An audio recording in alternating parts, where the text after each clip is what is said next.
iHeart Nation, it is me once again, Gary V. I'm in a good mood. I'm going to ask Jesse to confirm this, but I think last week was my first on it week since we started this show. This is Die Hard Dialogue. I am your host, Gary Vaynerchuk. The wildly famous Jesse C is my incredible co-host. We have a gentleman who I've been interacting with for years, and we really, between both of our busy schedules, the fact that we'll be able to chop it up properly once and for all today makes me happy. The fact that he has a Dan Marino 85 Topps card behind his screen is something we'll have to talk about in a second. But in the reality, I'm in a decent mood here. It is Wednesday, December 15th when we record this. We are in the holiday cheer. I tend to like this time of the year. I used to like it a decade ago because the Jets would be playing meaningful games. I'd be hyped for every Sunday. I now like it because I know the season's wrapping up and I can go into the part that I enjoy, which is the off season, the draft, the free agency, the dreaming and the hope. But Jesse, how are you? I'm good, Gary. I'm really good. I'm pumped to be back on Die Hard Dialogue. And before we get into all the fun talk, I just want to say we have an awesome opportunity for people to win a Barry Sanders rookie card this week if they join the free-to-play DFS Listener League. So just throwing that in there. And just last week, if I recall, I feel like I was very on it with Jets Saints and nailed it with Chiefs Raiders. Even though you and the other two experts, the Chiefs and Raiders experts, I think I did a good job, correct? Yeah, so you predicted 27-10 Saints. The final score was 30-9. So that's remarkable.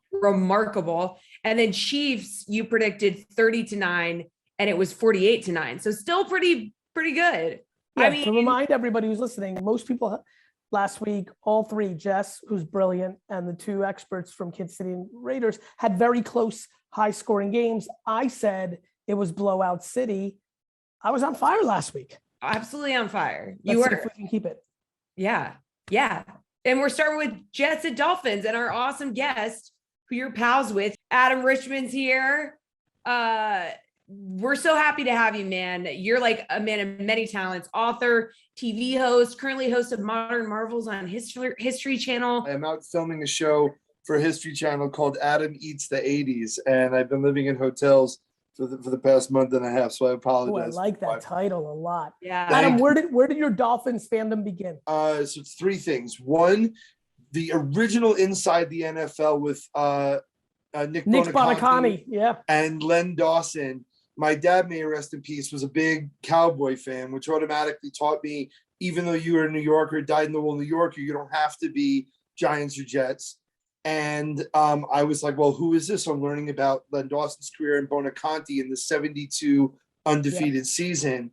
And the second thing was I loved Dan Marino, and I loved the way he kind of competed with honor. So like when he would get the touchdown record, he thanked Clayton and Duper, the offensive line, never took it on him. When times he would hit those passes beautifully and they would drop them, he always took it on himself.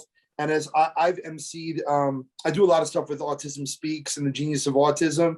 And because of his son, what Dan Marino's done for autism charities alone, when it wasn't really as well known as it is. And the third thing was I had an older cousin that was a Dolphin fan who was like my idol.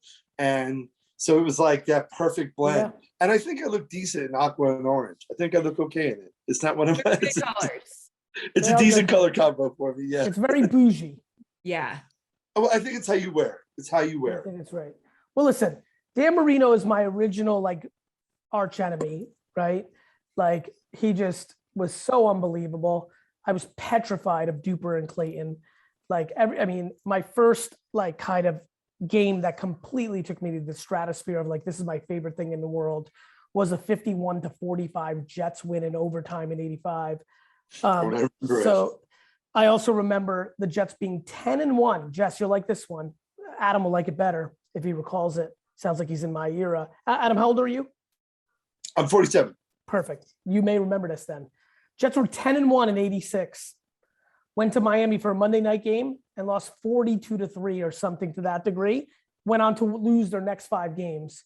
They were banged up. They lost a lot of starters, but I just will never forget that Monday night game. we were 10-1. We had beaten the Broncos, who, by the way, went on to go to the Super Bowl and play the Giants. So we had just beaten the Broncos a couple weeks earlier in a big game. And this was our year. We were 10-1. The Giants were 10-0 or 11-0. Like, this was New York versus New York, 86. We went to Miami and lost 1-0. And that, that stung in my stomach my whole life until I had the great pleasure of having one of the great nights of my life in the Monday Night Miracle when we were down 30-7 with 10 minutes left on Monday night and came back and won. This is, the Dolphins are it's kind of like your first crush. They were my first rivalry. Before I hated Buffalo and Jim Kelly, before I hated the Patriots and Tom Brady, it was Miami and Dan Marino. I also tricked my sister, who's 3.5 years younger than me, to be a Dolphins fan. Oh, really? When she was like 4, I was like, "What's your favorite helmet?" Of course, she picked the Dolphins. I suckered her, so we could be rivals. So I could compete because I love that. So, speaking of all that, many years later, VaynerX, my company, my minority partner is Stephen Ross, the owner of the Miami Dolphins. So I have a very natural rivalry in my world and with Dolphin Land, and not to mention every person I know in New York has moved to Miami. So, there's a lot going on with this Miami Jets thing, but I'm excited for this week. Yes, my friend. No, I was by the same token. I remember when one of my younger cousins was born, my cousin that I was, idolizing was rocking a Baumauer jersey, and Mark Gastineau was visiting Klecko in the hospital. It was out on Long Island. And he said, I'll give you the autograph, even though you're wearing Baumauer's jersey. So my cousin thought quickly, was like, yeah, I kicked his ass and took his jersey. And like Gastineau was like, all right. But, you have to remember, it has been feast or famine. And we only get it in little tiny spurts that, Tannehill and the Wildcat was so far removed from Marino in the 80s. And, Marino never got that ring. On top of that, I remember, going to high school and like people talk about Altoon and Crabette. And we never, until like the age of like Cameron Wake and Dominican Sue, and now obviously we have a really solid, defense that's really emerged. But the thing is, it's always been one or the other. We had like a Ricky Williams, but we didn't have a quarterback. Yeah, no, the Jets had an incredible, from 98 to 2012, the Jets beat the Dolphins in that 14-year period, like 13-year period, 26 matchups. It must have been 20-6. We had a great run. Not so much these days in Jets land. What do you see in this week? What's your vibe? I think that all the odds predictors are right. I don't necessarily know if I agree with the total points scored or the score line. Bye weeks are tough, man. Like ever since there was Boomer and Carton, a fantasy league, and it was one of those like kind of reemergence times for me to get into it. It was me and Bobby Flay and Wally Zerbiak, Scott Stapp from Creed, Konstantin Maroulis. It was like the most random assortment. Chris Christie was in the league. It was the craziest fantasy league ever. And I remember I had taken Nick Foles as my bye week quarterback when Drew Brees was out. Yep. And he was And then the next week he threw for 7 touchdowns. So bye weeks always scare me. And I think bye weeks, kind of like the All-Star break, they can stop momentum. So that's my fear now. But I do think the Jets have had some offensive setbacks, which kind of already lowers their potential ceiling. I think, and on the flip side, the run game has been so good against the Jets. Yeah, 3 of our running backs, have fallen victim to COVID and are on the COVID list. So we have to see how the backup running backs will fare. Overall, if I were a betting man, I would take the under. I would bet the Jets for the under, and I think that the Dolphins, I hope they'll cover the spread, but I just remember that Raiders game. Like, I'm really scarred by that last minute eking out, That was rough. Man. Jess, what's the data? Yeah, this is a huge spread. Miami 10-point favorites, and which is crazy to me. It's crazy. It's really not crazy, guys. The Jets have no functional offense. Jess, I was right about this last week. I was right on it. Elijah. This is why it's a fun year. Elijah Moore and Michael Carter are not playing. Both are rookies this year. Me and AJ, my brother, spent about an hour and a half on the phone 2 nights ago talking about the last 20 NFL drafts of the Jets. And we just kind of talked about, like, no wonder we had that great run, all these great drafts, 4 or 5 meaningful starters per draft out of like 5 out of 6 years. That's how you build a team. Over the last decade, nothing. This draft showing incredible progress and process and opportunity and optimism. Elijah Vera, forget about Zach Wilson because we're plenty concerned, but quarterbacks take time. But Elijah Vera Tucker, first round, looking like a stud. Elijah Moore, second round, looking like a stud. Michael Carter, 4th round, looking like a stud. Michael Carter again, 5th round in defense. But they're all hurt. Wait, Michael Carter's expected to be back for this game. I know that. Yes, I'm a little bit. I know it. And I think that's a big factor. And thank you for that, Jess. We still have absolutely, positively nobody to throw the ball to. Right. We're missing our top 2 receivers, and Denzel Mims is not going to be a Jet next year, is how I feel, even though we took him in the 2nd round last year. Keenan Cole was a free agent that we took from Jacksonville. There was some hope, but hasn't, you got a tough Dolphins defense. I mean, this is going to be a 23-6 drubbing. 10 points doesn't scare me at all. I would even call it a lock. Ooh. Wow. I don't think it's far-fetched for Jets not to score. A shutout? Wow. I'm not so sure about that because I think Carter is going to reinvigorate your defense. I do think Offense, rather. I think that our defense will, I think that our defense will go after Wilson pretty hard. But, the thing is, to defeat the Jets, you saw it with the Saints, you got to run the rock, and when 3 running backs go down. By the way, my man, the Saints suck.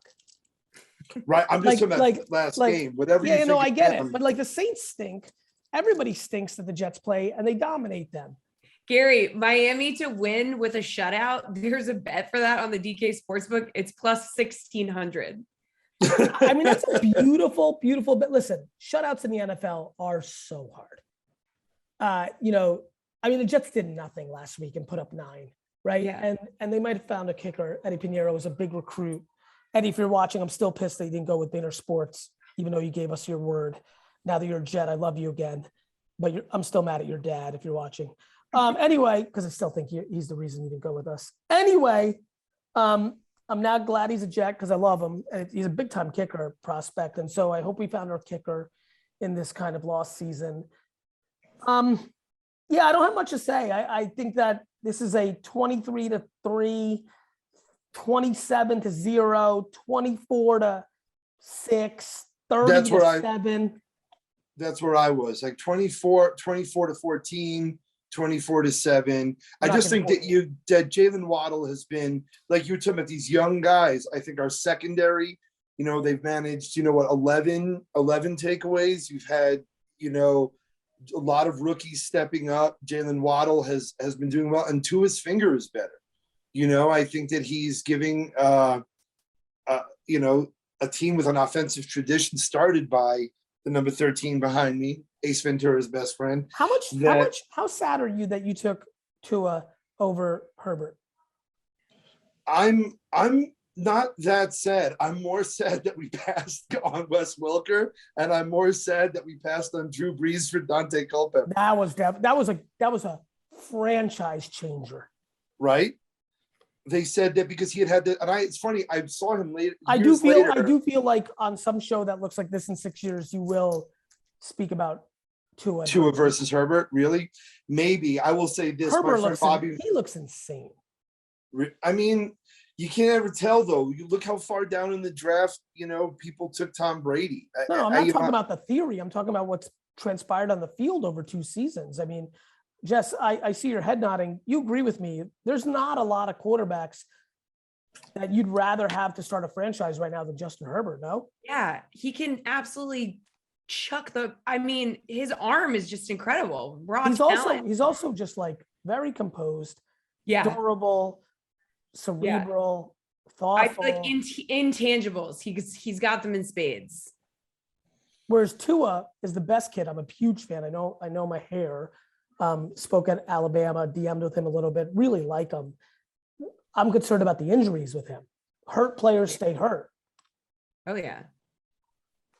And like I mean- Adam, are Dolphins fans like you're pumped, right? 5-game win streak, like things are going really well. Are you guys like holding out hope for a playoff spot here? I mean, it's going to depend on obviously other teams playing Right. poorly and certain key strategic, losses in Ohio. And, oddly, of all teams to be rooting for the Raiders this week is somewhat surreal considering what they did to us earlier in the season. I did not start this season with hope, and now I have hope. But, much like my Premier League team, Tottenham Hotspur, I feel that Dolphins can snatch defeat from the jaws of victory. And I am cautiously optimistic, but I do believe, it's going to take 5 or 6 very, very specific wins by, the Broncos, by the Raiders and so on, by the Titans to give us a little bit of a competitive edge. But whereas I had sort of written off the season, 5 wins in a row is 5 wins in a row. Yeah, why not? 17 games, 7 playoff spots. All of a sudden, teams that are like 5 and 8 are on the picture on the TV in the hunt, which is something I always wanted to be back in the day. Now I can't. I'm not even in the hunt on October fucking 1st anymore out here. Jess, what's your final score? 24-7 Dolphins. I like the Dolphins have covered the last 5 games in this win streak. So I do think that continues. And like, I just don't like I don't see the Jets finding much success against this defense. So I agree. Yeah. I just wonder if we can get the play action working, because with not 1, but 3 different starting running backs going down against a team that is susceptible to the run, I think that's our offensive line is a big weak spot. And sadly, Tua, much like Mahomes in the Super Bowl, seems to be fading back into a pocket of opposing players. So I get it. I think we've covered this game. I think we all agree. I'm really pumped I got to chat with you, Adam. We'll get proper dinner soon. I would really love that. We'll do that, brother. Congrats. Happy holidays. Good luck. Thank you. All the best. Thanks for having me. Thanks, Adam. See you Thin. later. Fins up, baby. Okay, now we are going to bring in our next guests. We got Paul Kuharsky. He is a writer on paulkuharsky.com, Outkick 360. He is here to talk about the Steelers. Then we have Jim Wexell, author of Palomalu and Steelers reporter, Steel City Insider. He is here, of course, to talk about the Steelers. So, guys, thank you for being here. Happy to do it. I am a senior classmate of Dan Marino. I'll throw that in there. Wow. I like that, Jim. That's a little fun fact. My first bet was on the Dwayne Thomas Cowboys against the Dolphins. I love that. And as a Bears fan growing up, my worst Monday night memory. 85. 85. I remember, man. Stunned. 15-1. Buddy Ryan would not take. Nope. Buddy Ryan would not take Wilbur Marshall off of Nat Moore. Nope. He'd win it. He would not. And I'm from the hometown of Drew Pearson and Joe Theismann, South River, New Jersey. That's the best I can do. I'm a Jersey boy, so that makes me excited, Paul. Well, listen, men, what do we see? Paul, let's start with you. What are you seeing this week? Well, Titans are a struggling team that has been flipped inside out. It's supposed to be an offensive juggernaut. It was early with Derrick Henry running wild, and A.J. Brown and Julio Jones didn't quite take off because of injuries. Julio Jones still hasn't. But Henry obviously on the shelf. Julio Jones just started playing last week, did only a little bit. A.J. Brown still out, and this offense isn't doing much. But the defense is the key now. Front four that could really rush the passer. Coverage unit that marries up pretty nicely with that. And not nearly as exciting a football team, but one that can find ways to win. Unless it's playing the Jets or the Texans or somebody really bad. They did manage to avoid the triple and shut out the Jags last weekend. Jimmy, what are you seeing from your squads? Oh man, I'm seeing some of the worst. I'm seeing the worst run defense I've ever seen in the NFL. This reminds me of watching UTEP on late Saturday night sometimes. Have you watched a Jets game? I have not. Yeah, that's what you're missing, the worst run defense in the NFL. But go ahead. Well, statistically, the Steelers, I mean, this is are ahead of the Jets. Jets are the worst run defense in the NFL, right? no this. Well, yards per carry, Steelers are 5.0. Man, I don't know that it I gets wish. worse. Yards per game, Jets are worse in the league. I don't know per carry. Maybe people are throwing on the Jets so much too that they're mixing it up a little bit. Well, they're running the clock out at the end of the game. It's unbelievable. I mean, I'll be honest with you. I have no tolerance for you two gentlemen because you've been to Super Bowls, good teams, playoff runs. I mean, the Steelers, I have no tolerance. At least the Titans, I have a little. Super Bowl singular for the Correct. Titans. Correct. Though beating the Patriot, like the way Tom Brady's Patriot career ends is a forever delicious moment in Titans history. But Steelers have won so much. I mean, nobody's going to cry for you. I need you guys to lose. I need 7 seasons in a row like this from the Steelers to just begin to potentially even give the thought of like too bad. I mean, it's been so good outside of a little bit in the middle there in the 80s, you know, little Tommy Maddox, a little Bubby Brister. It's been 40 years of nirvana in Pittsburgh land. Well, have you taken a look at this defense and the offensive line? And Ben's done, you know, so you could get your 7-year wish here. What do you think is going to happen this week, Jim? I mean, obviously the Vikings loss was probably something that kind of put the nail in the coffin of the season in your mind, no? Possibly, but they're still in. I mean, if the Dolphins are alive, Steelers are alive. It's That's for damn. 6-1. That's for damn sure. I know the schedule's tough down the stretch, and that's why Sunday's a must-win game against Tennessee with 10 days rest, and an embarrassing performance on 4 days rest in Minnesota. For the defense, I don't know if that can get better, but you know, a guy like Chase Claypool, I look for him to rebound. He's not as bad a kid. He's not as bad a kid as everybody's trying to make him out to be, and he's really catching heat in Pittsburgh and nationally. Why? I missed it. Well, he's been a bit of a diva, you know, in the Antonio Brown Right. mold. And that game, he had an unsportsmanlike conduct penalty early that was foolish. And at the end of the game, he converted 4th and 1 and did a pose instead of doing Larry Fitzgerald. Everybody in this town knows Larry Fitzgerald, Pitt kid. He ran the ball to the referee, you know? Yeah. And but Chase Claypool did make the greatest catch in that game, the 41-yarder a couple plays before that 4th down play. He can play, and he's going to be looking to come back. And Ben likes to feed into guys who are down and taking heat. So I think Ben will feed him the ball. And if Titans have one bad corner, then one of these receivers, Deontay Johnson or Claypool, and I look for Freiermuth to have a good game too, the rookie tight end who it was a great play by Harrison Smith, but he dropped the tying touchdown at the end of that game. So I look for Freiermuth to rebound as well. And the entire team, I look to rebound. But, I mean, I look at the handicap numbers. There's no way I should pick them over Tennessee. But only because Tennessee has a 2-game lead in their division and the Steelers are playing for their season. So they have the much bigger motivational edge. And Roethlisberger's throwing as well as he has in 2 years. I agree. Paul? Well, if the Colts lose to the Patriots on Saturday, which I'm not sure happens, but the Titans could be playing to clinch the division, which would really give them some breathing room with these injuries and the like. I'm not liking them on offense, but I think they could squeak some things out. I think they could hit Roethlisberger. With Pittsburgh's bad run defense, the Titans really have only run for 25 yards less a game than Derrick Henry since he's gone down, with 2 guys off the street, Deonta Foreman and Dontrell Hilliard carrying the load there. They still got a run blocking mentality with a line that doesn't pass protect great. It's still kind of a run first team, and it needs to be because they don't really have great guys to throw to. They need to hit one over the top just because people are still loading the box. People are loading the box more since Derrick Henry went out than they were before Derrick Henry went out, which is ridiculous.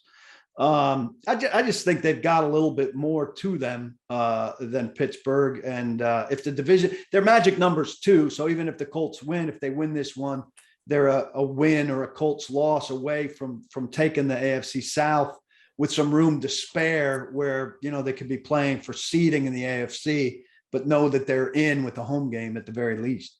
Jesse, your thoughts on this? Yeah, I mean, this game's basically a pick 'em, right? Titans are 1.5 point favorites on the road. Like, I feel like the Titans obviously have like a lot of injuries, like we've been talking about, but they've put it together with the depth guys on the roster, right? So I don't know. I'm kind of feeling the Titans in this one. I think we go 23-21, Titans win. That's my take. Understood. Jimmy, what's your rebuttal? I like, well, you're going to see a different Steelers team on 10 days rest, especially this late in the year. You see it all the time with the Thanksgiving Day teams. And I have all the respect in the world for Paul, and he's been doing this for a long time, but I just never buy into the motivational aspect of teams with magic numbers and 2-game leads and playing for seeding.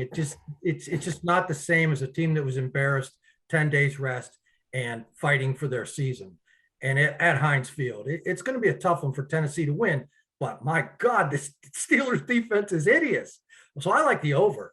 And I like Jesse's call about 23-21, because there was a bet that had both teams scoring 20 or plus at plus 170. So I like that. I like the over better than anything else. I have Steelers 26-23. I agree with you, by the way, on the motivation front. I mean, I think the Titans have a lot to play for. I do like a team that's trapped in a corner better. I just think the Titans are more talented. I think the dinking and the dunking that Pittsburgh seems to do with the very short runs and the very short passes plays right into the Titans' hands, the way they operate. I really hate picking games, Gary, but I realize that's what this whole thing is about. So I'll break my own rule here. I think the Titans squeak it out, something like 2017. But the play I'd make here, and I never bet on them, but if I was advising somebody to look for a bet in this game, I'd look for Michael Pruitt, who's tied for the team lead with 3 touchdowns, or maybe Anthony Ferkser to be a touchdown scorer in this one, as the Titans get back to their tight ends a little bit more, which they've gotten away from to a big degree, but they really have to find weapons beyond this weak receiving core with just a physical Julio Jones really being all that they've got, and him not having, he had 4 catches last week in his return for just 33 yards. Yeah, I think I'm a little bit closer to Paul on this one. I actually have a funny feeling about this game, similar to the blowout last week with Kansas City. I actually think it's going to be lower scoring than Paul thinks. I know that a lot of people on this call like the over. I actually think this is going to be 16-13 Titans. I think it's going to be a tight game. I actually think Julio's going to play well. Of this kind of feeling that this is going to be the beginning of him kind of like getting some of the rust off. I think it's good. I agree with Paul as well that some of the things that the Steelers like to do offensively works well for the Titans defensively. And so I'm going under and 16-13 Titans. Don't look for Julio to run past anybody. It's a physical thing for him now. He's got to win a jump ball or drive for some yards on some short stuff. He can't run by anybody anymore. No, I think that's right. Gary was an oracle last week, so I'm hot right now. I can tell you right now, I'm right about the Jets. The Jets are going to lose by 17 to 24 points against the Dolphins. Gary, when I saw the Jets, they looked tremendous in week 4. Zach Wilson was rolling out, throwing stuff. They were fantastic. You also were missing both of your key receivers. I wasn't missing anybody, but fair enough. Look, I think it's a fascinating thing to watch.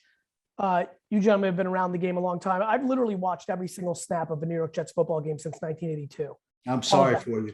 Thank you, my friend. All of them, every one of them. So I'm very, very deep into football. And obviously, given some of the Jets' trials and tribulations, I've had the luxury of watching a lot of young quarterbacks develop. And there is something absolutely fascinating of watching a young quarterback in his first 6, 3, 9 football games get the benefit of not knowing better.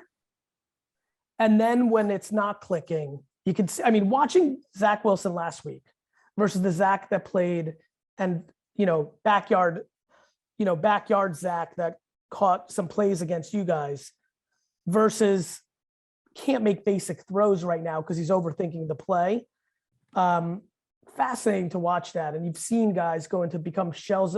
I mean, to this day, I will always think about the older Carr brother. Like, what happens in a different circumstance? Yeah. I'd love to see Mac Jones performing with this Jets team and this Jets system.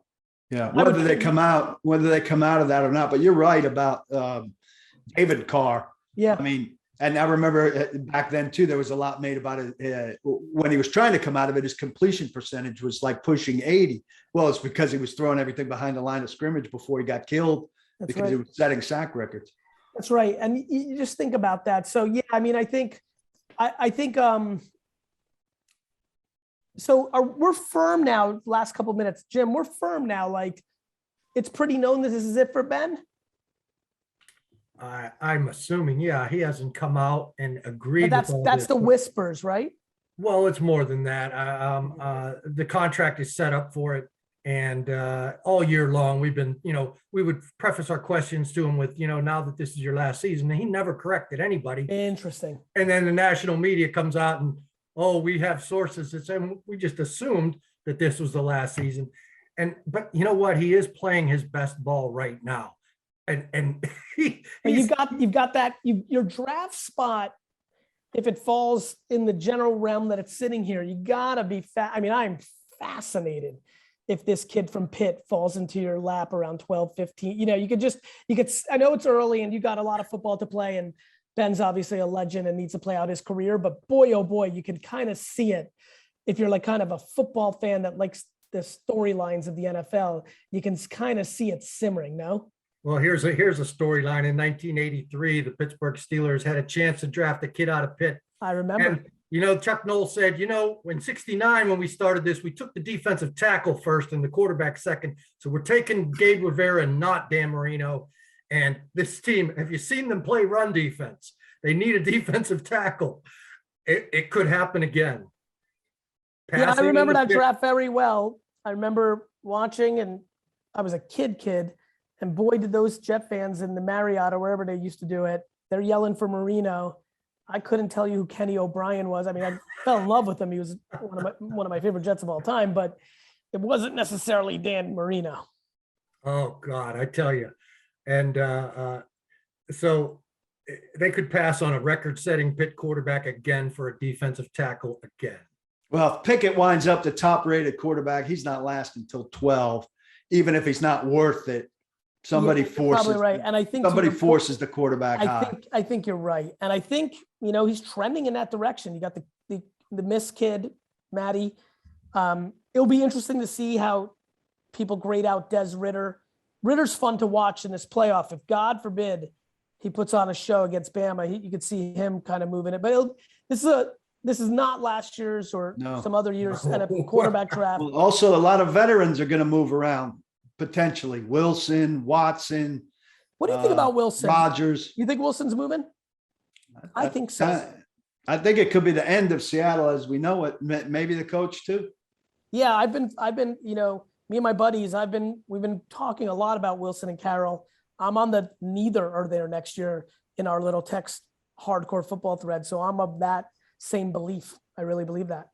I wouldn't be surprised, but Pete's got that energy, and the owner relationship. So if he wants to stay, he can probably convince Pete's funny them though. To rebuild it. Pete's a funny character. I think we can find Pete in a place that none of us are thinking about right now. Yeah. Coaching next year. Or walking off into the sunset. Or for a year and then, it's going to be a wild off season, right? Aaron Rodgers should be on the move. I mean, it's going to be wild. More veteran quarterback movement than, last year was. Yeah, it seems like it's a trend now. Rivers the year before. Yeah, it's starting to happen a little. Be fun. Let me throw this in about that. Pittsburgh, that's not a move they make, bringing in a high-priced free agent quarterback. However, Art Rooney, too, is the Rooney without a ring, and he is not in the Hall of Fame. And it doesn't look like he's headed there unless he adds to his legacy. Interesting. Need the Super Bowl, and don't be surprised if he overrules everybody in that building. He's Rooney, after all, and brings in a Russell Wilson type. Interesting. Because they have they've rebuilt the line this year. It should be a better line next year. Defense, if you get Tuitt back and I don't know, do something at middle linebacker. Devin Bush is not panning out. Is Devin Bush not panning out? This year he's coming back from an ACL. So that's everybody's like, well, maybe it's that. Mhm. And Joe Schobert's not a run stopper either. And with Tuitt out and Alou was their nose tackle, you got two pillars out up front. So the big guys aren't keeping the offensive linemen off their little inside backers. You know, those great Rex Ryan years and some of those big plugs in the middle, Snacks Harrison and Chris Jenkins. My brother and I were joking this last week. I used to actually get mad in a 5 to 7 year window if anybody got 4 yards rushing. We were always a top 5, top 10. There's nothing more disheartening, and this is what Pittsburgh's going through, than when you are so accustomed to stopping the run, and then all of a sudden you don't. And it's just devastating. Take it for granted. Yeah. What's that, Paul? You take it for granted after a while. 100%. Especially when you're good at it for a long time, because it seems easy. How's Christian Fulton playing? Christian Fulton was really good early in the season, Yeah, and then he was out for, I think, 4 weeks. Hasn't been quite as good since he's been back, but he's their best corner by a lot. You asked if they had a weak corner. That they got a weak corner that the Steelers know well this week. Buster Skrine started last week and actually played well. That's you know, Buster Skrine played for the Jets for 5 years. He's a guy that I know the Titans have targeted playing against him in the past, and I doubt he's going to put 2 great games together. So, Jess, here's a fun fact about Buster. Went to the University of Chattanooga. Yeah, Tennessee, Chattanooga. He's somewhat of a homecoming to be playing here. He's gotten a lot of kudos for the way he's come in. I love him. I love him. Scrappy. Did a lot of good things here for the Jets. The Titans are doing good things with guys they find on the street in the middle of the season, but they need to be healthy enough not to be finding a bunch of guys off the street in the middle of the season. Men, thank you for being on the show. This was good talk. Appreciate the invite. Thanks, guys. Thank you. All right, Gary, we got to pick a boost. I'm thinking we go to the Jets-Dolphins game. Okay. So last time they played, we went over 40 yards for the longest touchdown, and it did hit.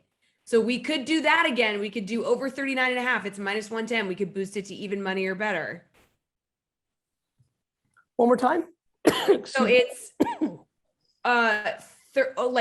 longest touchdown. No. Over 39.5 yards. It's minus 110. We can boost it even money or better. No. Okay. In the Jets game, we could go with Jets longest field goal in honor of Eddie Pinero. It's at plus 100. Let's do that. Okay. I think Eddie's going to hit a 49-yarder. I'm going off of my getting shut out, and I'm going 27-3. So Jets have longest field goal. Let's do it. Let's boost it. Join the Die Hard Dialogue free-to-play listener, DFS Listener League, and you could win a rookie card. And we'll, Gary, you were an Oracle last week, so I think you're on fire. I think you're going to hit this week. I'm going to close big this year. Yeah. 27-3 Dolphins, 16-13 Titans, and I will be gloating a week from today. Thank you, Jess. We'll talk to you soon. Bye, everyone. If you or someone you know has a gambling problem, crisis counseling and referral services can be accessed by calling 1-800-GAMBLER in Illinois, Indiana, New Jersey, West Virginia, Pennsylvania, Michigan, and Wyoming. 1-800-522-4700 in New Hampshire and Colorado. 1-800-BETS-OFF in Idaho. 1-800-BETS-OFF in Iowa. 1-800-532-3500 in Virginia. 1-800-NEXT-STEP in Arizona. Call and text the Tennessee Red Line at 1-800-889-9789 or call 888-789-7777 and visit ccpg.org/chat for Connecticut. Available to play in Arizona, Colorado, Connecticut, Illinois, Indiana, Iowa, Michigan, New Hampshire, New Jersey, Pennsylvania, Tennessee, Virginia, and West Virginia only. Must be 21 years or older or 18 plus in New Hampshire and Wyoming. For entertainment purposes only. No results guaranteed. Void where prohibited. Eligibility restrictions apply. See www.draftkings.com/sportsbook for full details. Odds and lines are subject to change.